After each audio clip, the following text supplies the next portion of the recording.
là giờ mới là tập hợp trong khai ôi bài ta to thế là tôiจะต้องว่าtôi và trong បាទជំរាបសួរពុកម៉ែបងប្អូនបាទឥឡូវមកទស្សនាទូកចំនួនមួយគូទៀតនេះគឺ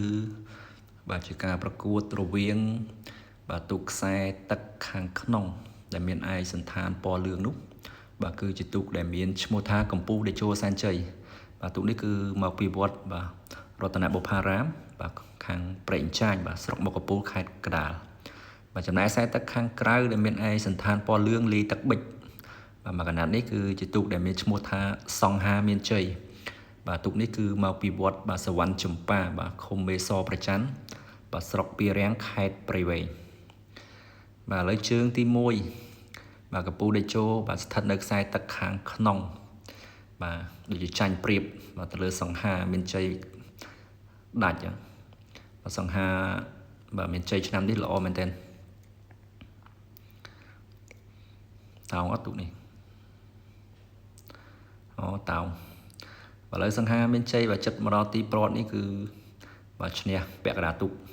បាទទៅលើកម្ពុជាតេជោសែនជ័យឥឡូវចូលដល់ជើងទី2បាទផ្លាស់ប្ដូរខ្សែទឹកបាទកម្ពុជាតេជោសែនជ័យបាទផ្លាស់ទៅនៅខ្សែទឹកខាងក្រៅចំណែកឯសង្ហាមានជ័យ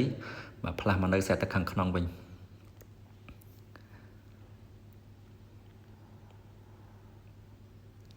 បាទការប្រកួតនេះគឺបាទកាលពីថ្ងៃទី26បាទថ្ងៃទី2បាទនៃការប្រកួតនៅមុខវត្តវិជ័យរាំងសី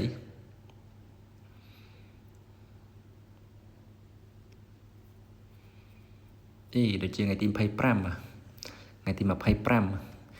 បាទថ្ងៃដំបូងថ្ងៃទី1បាទលើខ្សែទឹកខាងក្រៅបាទកម្ពុជាតេជោសែនជ័យឲ្យផ្លាស់ទៅនៅខាងក្រៅវិញល្អបាទទូនេះអាចមកជើងម្នាក់